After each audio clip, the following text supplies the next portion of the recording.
वार सुटल सुटल कुठ आली का? सॉरी आली?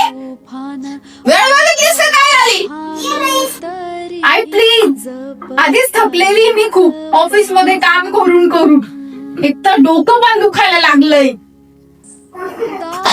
काम तुला असतं का ग फक्त? मला नसतं का? मी काही इथं बसून माशा मारते का ग? रोज सकाळी 5 वाजल्यापासून उठून मी काम करत असते.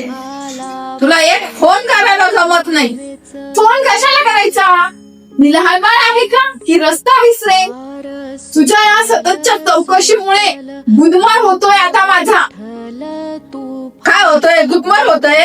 वा वा रे वा. ज्या हाताने तुला भरवलं आज तेच हात तुला गळ्याभोवती फास व्हायला लागला. मी काळजी करते म्हणून तुला दबाव वाटतो. हो, दबावच आहे हा. तुला काय वाटतं? तू सांगशील आणि मी वागावं.